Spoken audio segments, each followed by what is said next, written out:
함께 하겠습니다.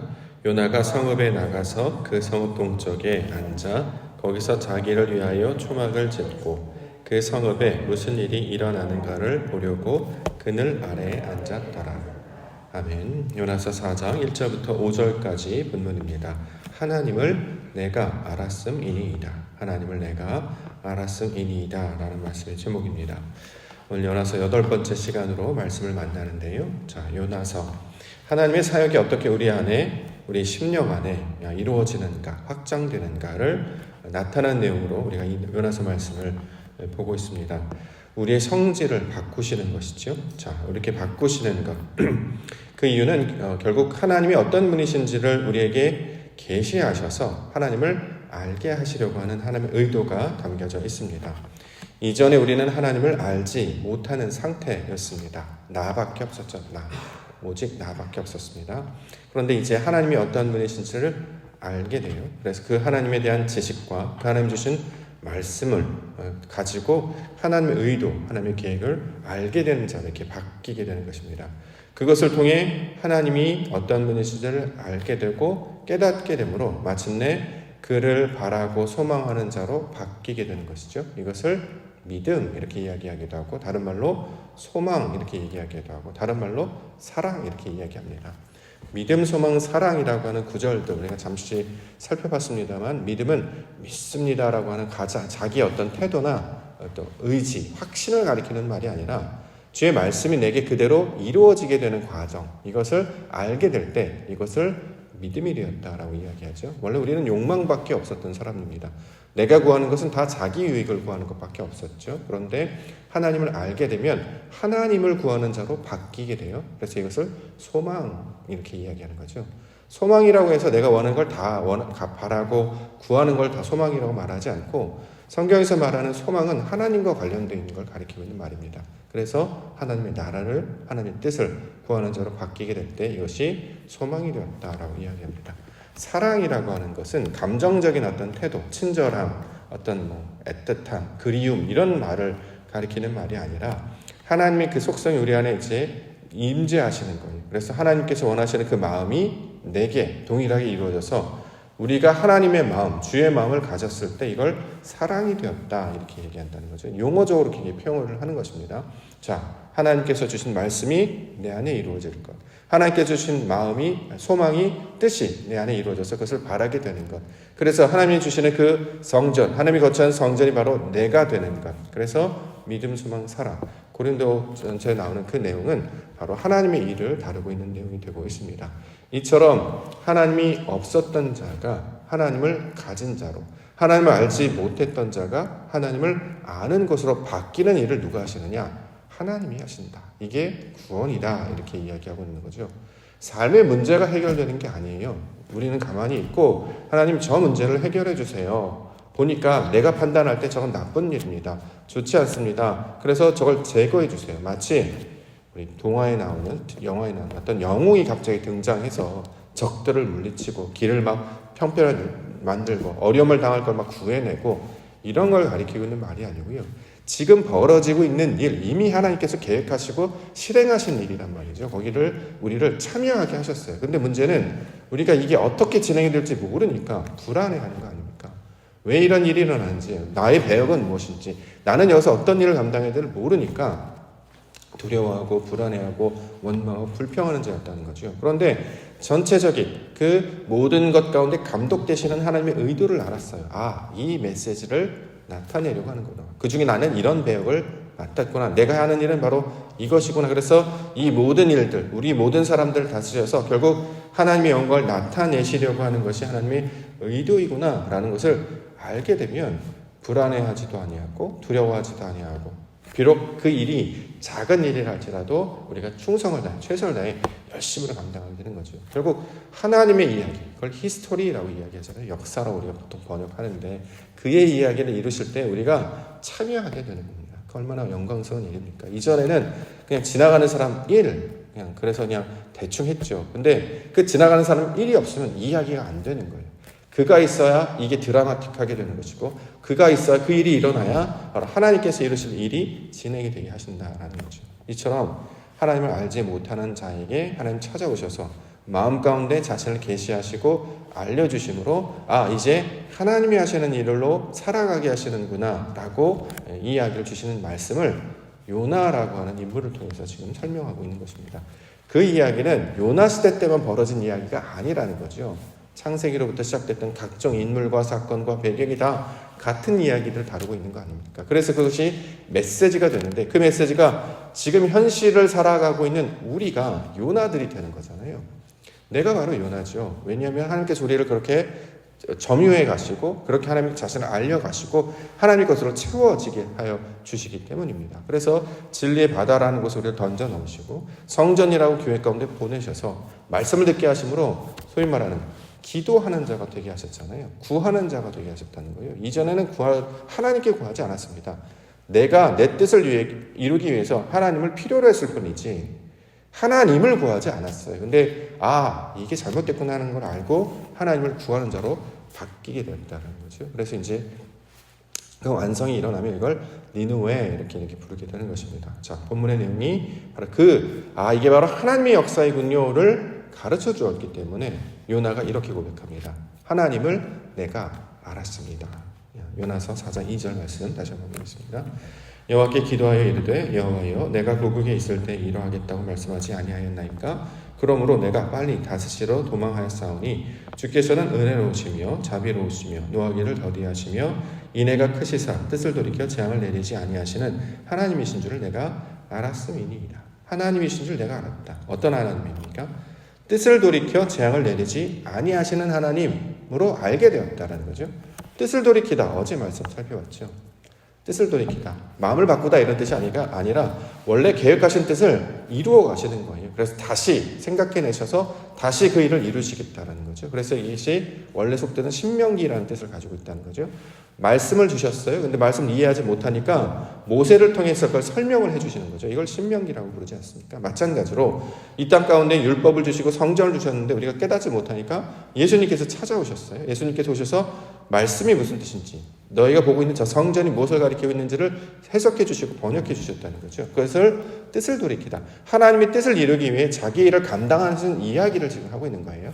자, 이것을 뜻을 돌이키다였고 재앙을 내리지 않겠다라고 하는 것은 벌을 내리거나 저주를 내린다는 뜻이 아니라 하나님께서 우리에게 뭘 보여주셨어요. 그러면 이걸 깨달아야 되잖아요. 근데 이거를 깨닫지 못하고 있는 상태가 된다는 거죠. 그렇죠? 뭔가를 보여주시고 율법을 주셨고 성전을 주셨으니 이걸 보고 깨달아야 되는데 이걸 깨닫지 못하는 상태였다라는 거예요. 그래서 이것을 악이라고 이야기한다는 거죠. 근데 이제 그 악이 무엇인지를 알게 되면 모세를 통해서 예수 그리스도를 통해서 설명을 듣고는 이게 무슨 뜻이구나 알게 되면 이게 선이 되었다. 재앙을 악이라고 하는 것을 그대로 내버려 두지 않으시고 악의 상태 그대로 내버려 두지 아니하시고 우리를 깨닫게 하셔서 변화시켜 주셨다라는 말이 재앙을 내리지 않았다라는 말입니다. 자, 이걸 이제 의도를 잘 하셔야 됩니다. 그렇게 되지 않으면 우리 하나님 뭘 잘못하면 벌 내리고 처벌하고 무서운 하나님, 두려운 하나님, 저 이방신들처럼 그런 하나님을 오해하는데 그러면 그 다음에 나오는 말 바로 앞에 나오는 말 은혜로우시며 자비로우시며 노하기를 더디하시며 이런 말이 안 맞잖아요. 그렇죠? 심판하는 하나님에 관한 이야기를 하고 있다면 원래 심판하려고 했으나 철회했다. 의도 자체를 갖고 있었는데 그것이 어떻게 은혜로운 것이 되겠습니까? 우리 하나님 그런 분이 아니었다라는 거죠. 자, 우리를 하나님을 모르는 상태에 두지 아니하셨다. 하나님이 없는 상태에 두지 아니하셨다. 이걸 재앙을 내리지 아니한다라고 번역했다라는 것을 우리가 이해를 하고 그 내용으로 우리가 하나님의 뜻을 우리가 받아야 할 것입니다. 이전에 하나님이 없었던 상태에서 알게 되었고, 자, 그 뜻을 알게 되었습니다. 그럼 이제 우리는 가진 자가 되죠. 있는 자가 됩니다. 그렇기 때문에 그것을 가르쳐서 우리는 이전에 이제 고아인 줄 알았잖아요. 고아, 부모가 없는 걸 고아라고 부르죠. 부모 없습니까? 있죠. 근데 여기서 말하는 고아라고 하는 것은 말씀을 가르쳐줄 그 사람이 없다라는 거예요. 십계명에서 부모를 공경하라라고 하는 건 육신의 부모한테 잘하라 이런 의도가 아니라 하나님의 뜻이 우리의 말씀의 근원이 되시는 아버지, 그 말씀을 가진 속성을 가진 어머니라고 부르는 그 단어로 이제 표현했을 뿐이지 하나님이 우리의 공급자가 되신다라는 거죠. 그래서 그때 내가 고아가 아니구나. 남편이 없다. 과부라고 부르죠.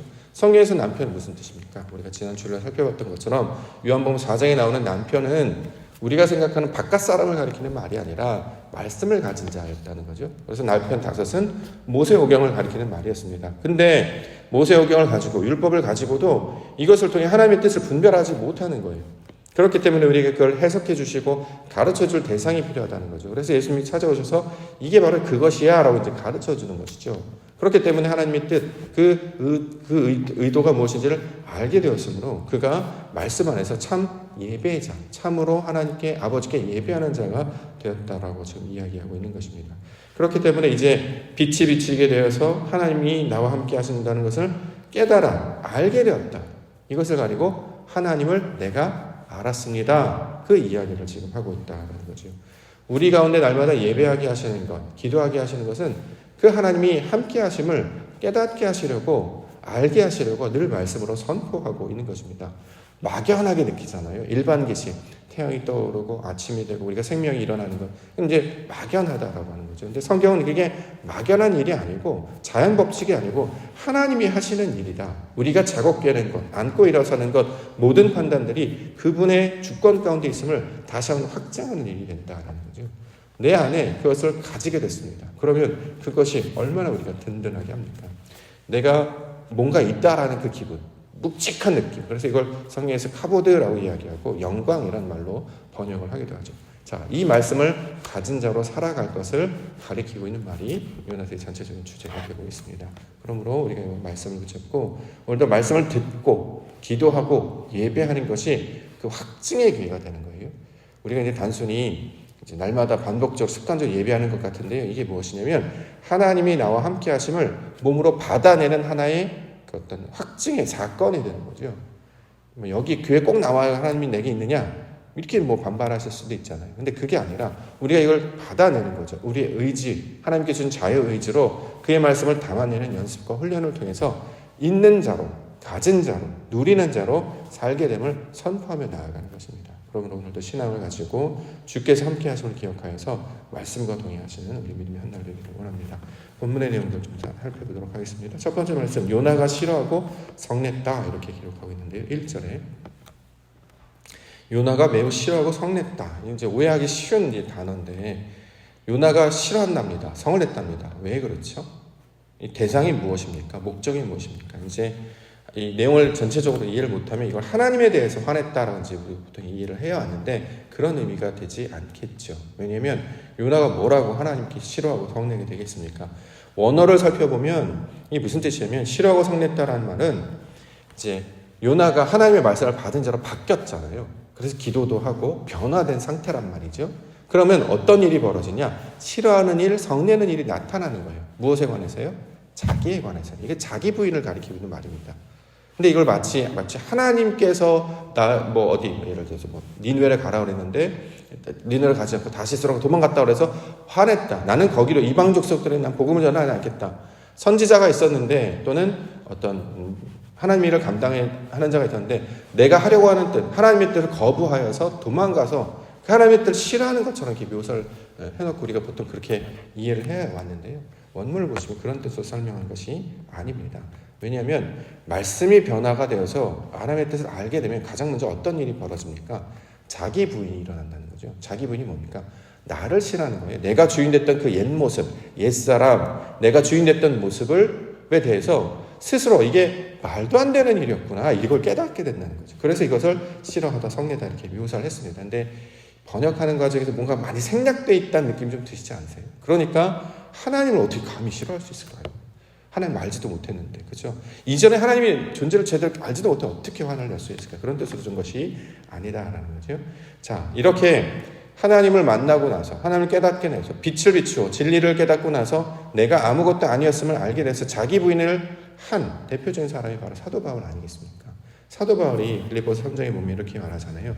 나도 육체를 신뢰할 만하며 누구든지 다른 이가 육체를 신뢰할 것이 있는 줄 하면 나도 그러하다. 나는 8일 만에 할례를 받고 이스라엘 족속이요 베냐민 지파요 히브리인 중에 히브리인이요 율법으로는 바리새인이요 열심으로는 교회를 받게 하고 율법에 이르는 흠이 없는 자였다. 자기의가 충만한 사람이었잖아요. 지식도 혈통도 능력도. 근데 뭘 만나고요? 진리를 만나고 그리스도 예수를 만나고 보니까 그러나 무엇이든지 내게 유익하던 것을 내가 그리스도를 위하여 다 해로 여길 뿐더러 또한 모든 것을 해로 여김은 내 주 그리스도 예수를 아는 지식이 가장 고상하기 때문이라. 내가 그를 위하여 모든 것을 잃어버리고 배설물로 여김은 그리스도를 얻고 그 안에서 발견되려 함이니 내가 가진 의는 율법에서 난 것이 아니요 오직 그리스도를 믿음으로 말미암은 것이니 곧 믿음으로 하나님께로 난 의다. 원래 자기 의로 살던 사람이 하나님께로부터 난 의로 바뀌게 되는 거예요. 그래서 자기 부인의 사건, 나를 부정하고 옛 모습, 내 육신을 판단했던 과거의 모습들을 부정하게 되는 사건을 싫어하고 성례다라는 말씀으로 우리가 표현하고 있죠. 그 의도를 알게 된다면 우리가 길을 잃지 않게 될 것입니다. 그러면 그 다음에 나는 다시스로 도망한다는 무슨 뜻일까? 2절에 보면 여호와께 기도하여 이르되 여호와여 내가 고국에 있을 때 이러하겠다고 말씀하지 아니하였나이까 그러므로 내가 빨리 다시스로 도망하였사오니. 이거 이제 대표적인 의역한 것에 대한 구절인데 다시스로 도망갔다라고 하는 것, 다시스 이제 니느웨도 마찬가지입니다만 지명을 가리키는 말이 아니라고 말씀드렸어요. 이걸 지명으로 이제 하니까 고고학자들이 이 지명이 어디 있는지를 찾아내려고 온 시간을 다 보내는 거죠. 그 말로 주신 것이 아니라 다시스 지명으로 주신 것이 아니라 뜻으로 주신 것입니다. 다시스는 무슨 뜻이냐면 타르라고 하는 단어인데 하나님의 영이라는 뜻입니다. 하나님의 말씀이라는 뜻이고 시스라고 이렇게 구별했는데 이 시스는 무슨 뜻이냐면 셀로시, 그러니까 3일이라는 단어와 똑같은 단어로 설명하고 있는데 하나님의 뜻과 똑같은 모양으로 된 상태. 그러니까 진리를 구하여서 내 마음이 하나님의 마음과 똑같아진 상태가 되는 것을 다시스라고 말합니다.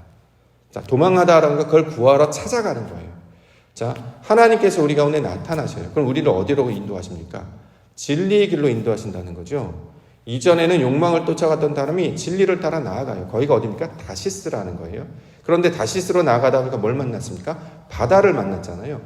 그렇죠? 바다에서 빠지게 되고 진리라고 하는 것에 빠지게 되고 거기서 성전이라고 하는 물고기에 잡히고 나중에 육지에 이렇게 토해지게 되는데 그래서 이제 니느웨라고 하는 모양이 어떤 것인지를 알게 되는데 원래 진리를 만나러 나아가는 그 과정 중에 다시스로 갔다가 그 다음에 니느웨 상태로 나아가는 것. 니느웨가 뭡니까? 눈의 아들이라는 뜻이라는 거죠. 눈의 아들 호세아라고 할 때 니느웨라고 하는 것이 눈이라는 말과 똑같은 말이 되고 있기 때문입니다. 그러므로 여기 다시스로 도망하다라고 하는 것은 하나님의 뜻이 그러한가 하여서 이것을 찾으며 나아가는 것을 가리키는 말입니다. 그래야 그 다음에 뭘 발견해요? 그 다음 단어가 뭐죠? 구절, 이어지는 구절 보시겠습니다. 주께서는 은혜로우시며 자비로우시며 노하기를 더디하시며 인애가 크시사 뜻을 돌이키사 재앙을 내리지 아니하시는 하나님인 줄을 내가 알았습니다. 발견하게 되었다. 이제 그 이야기를 하고 있다는 거잖아요. 그렇죠? 나의 것, 자기 부인을 하고 나서 하나님이 주신 진리를 구하여 그것을 통해 말씀을 붙잡고 교회로 나아가든 예배로 나아가든 말씀을 거둔 나아갔더니 하나님이 어떤 분이신지를 알게 되었습니다. 지금 그 이야기를 하고 있다는 거죠. 그래서 그 두드리라 구하라 찾으라고 하는 것은 하나님께서 구하고 찾는 자들에게 자신을 계시하는 걸 기뻐하시는 분이라는 거예요. 하나님을 찾고 찾으면 어떻게 해요? 날 만나리라 늘 강조하고 있게 되지 않겠습니까? 신명기 4장 29절. 그러나 거기서 내 하나님은 여호와를 찾게 되리니 만일 마음을 다하고 뜻을 다하여 그를 찾으면 만나리라. 그래서 영적인 갈급하신 분들이 어떻게 하든지 처소를 찾잖아요. 내가 하나님 없이는 살 수 없으니 가까운 기도처라도 나아가서 가까운 교회라도 나가서 내가 새벽 예배를 드리겠다. 예배를 드리겠다. 그러신 분들이 결국에 어떤 일이 벌어져요? 만나는 일이 벌어집니다. 그렇지 않겠습니까? 그것이 꼭 우리 교회에서만 일어나야 될까요? 하나님이 하시는 일이라는 거예요. 아는 거라는 거죠. 그러니까 우리가 어떤 모양으로 나타날지는 모르는데 신기하게도 그런 마음을 주시고 그 가운데 시원함을 만나게 하시는 것은 하나님을 만나게 하시려는 하나님의 계획이 있었음을 알게 되는 것입니다. 자, 그러면 뭘 깨닫게 됩니까? 죽는 것이 낫다. 이 고백이 나오는 거죠. 3절. 여호와께서 이르시되 내가 성내는 것이 3절 여호와여 원하건대 이제 내 생명을 거두어 가소서 사는 것보다 죽는 것이 내게 나음이니이다 하시니 여호와께서 이르시되 내가 성내는 것이 옳으니 하시니라. 자, 죽는 것이 낫다라고 하는 것은 아유 나 차라리 죽어버리겠습니다 이런 뜻이 아니겠죠. 하나님도 제대로 모르는 사람이 그렇죠. 여기서 죽는 것이 낫다라고 하는 것은 영적 죽음을 가리키고 있는 말입니다.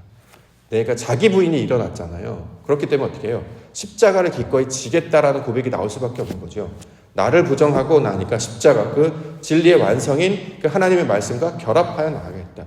육신의 것을 다 내려놓고 하나님의 것으로 붙잡고 나아가겠다. 나의 뜻대로 하지 아니하고 아버지 뜻대로 하겠다. 이게 십자가의 내용이잖아요. 그래서 내가 죽는 것이 낫다라고 하는 것, 하나님께서 주신 말씀, 내게 내려놓는 것이 유익하다라는 거죠. 고린도전서 15장 31절, 형제들아 내가 그리스도 예수 우리 주 안에서 가진 바 너희에 대한 나의 자랑을 두고 단언하노니 나는 날마다 죽노라.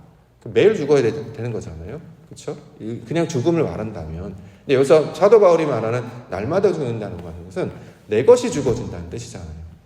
내 것을 내려놓아도 상관이 없는 상태가 되었습니다. 그래서 이거 성경에서 말하는 죽음은 영적 죽음을 말하고 긍정적인 의미로 사용되는 말이었습니다. 이걸 영적으로 해석해보면 죽음 무슨 뜻이냐면 말씀으로 완성되다라는 뜻을 가지고 있어요. 우리가 그렇게 바뀌어지게 된다는 거죠. 그래서 빌립보서 2장 17절 말씀해 보면 만일 너희 믿음의 재물과 섬김 위에 내가 나를 전제로 드릴지라도 나는 기뻐하고 너희 무리와 함께 기뻐한다. 내가 전제, 예물로 드려주는 것, 내가 죽음을 하는 게 기쁘대요. 이 말이 안 되잖아요. 어떻게 내가 죽는 게 기쁠 수 있습니까? 하나님께서 나를 받아주실 걸 믿기 때문에, 나의 의지와 나의 생각대로 하지 아니하도 하나님께서 인도하실 걸 믿기 때문에 내가 완전히 사라지고 하나님만 드러난 그 십자가의 완성의 상태가 되었기 때문에 이것을 기쁨이다 이렇게 이야기하고 있고, 이렇게 죽게 되면 어떻게 됩니까? 다시 말씀으로 부활한 모습으로 우리 가운데 설명하고 있다는 거죠. 십자가와 부활이 연결되어 있지 않습니까? 십자가는 죽음을 말하는 것이 아니라 말씀으로 서는 걸 말하고 있기 때문에 내가 죽고 말씀으로 서는 자가 될 때 이것이 바로 하나님께서 기뻐하시는 거예요. 구원의 내용이다. 하나님을 가진 자가 된 것이다. 하나님을 아는 자가 된 것이다. 자, 이렇게 지금 말씀하고 있다는 거죠. 그래서 요나가 뭐라고 합니까? 하나님을 내가 알았습니다. 지식적으로 한 게 아니죠. 몸으로 경험했다는 거죠. 이전에 내가 원하는 방식대로 판단하고 생각하고 내가 가는 경험으로 살았는데 이걸 다 내려놓는 거예요. 하나님 뜻대로 하옵소서. 아버지 길로 나아가서 지금 펼쳐지는 일이 하나님의 뜻인 줄 받겠습니다. 이것이 교회로 나아가는 예배 모양이든 말씀을 듣는 태도든 내가 구하는 기도든 하나님이 주실 줄 믿고 나아가겠습니다 라고 했더니 그 하나님의 영광을 맡게 된다는 거죠. 성령의 역사를 경험하게 된다라고 말씀하고 있습니다. 이것을 요나라는 인물을 통해서 우리 가운데 설명하고 있는 것입니다. 날마다 그 하나님을 발견하시기를 우리 하나님께서 원하고 계시고 기뻐하시는 줄 믿습니다. 그러므로 우리가 날마다 예배 가운데 나아가는 것은 내 생각들이 내려지고 내가 죽어지고 하나님의 살아계심을 경험함으로 말미암아 옛 모습, 옛 생각, 내 모습, 내 생각에서 벗어나서 하나님이 기뻐하시는 그 틀로 살아가게 되는 것을 가리키고 있는 말 아닙니까? 그래서 이것을 구원이라고 말하고 부활이라고 말하고 하나님께서 주신 영생이라고 말하고 있는 것입니다. 이 영적인 새로 삶에 대한 기쁨을 누리시는 우리 믿음의 성도님들 되시길 원합니다. 요나서 우리가 이제 내일 이제 마지막 시간이 될 텐데 요나가 우리 가운데 주시는 말씀의 메시지로 받으셔서 어떤 영적인 도약과 새로움을 경험하시는 기회가 되기를 원합니다. 우리 하나님은 살아계십니다. 그럼 우리도 살아야 되지 않겠습니까? 그러면 우리가 산 자가 되려면 내 것을 내려놓으셔야 삽니다. 내 것을 내려놓으셔야 하나님께 붙잡혀서 올라가게 된다는 거죠. 그것을 가지고 새라고 이야기하죠.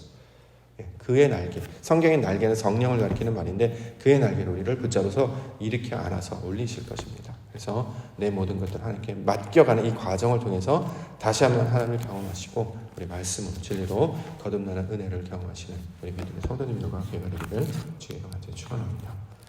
하겠습니다.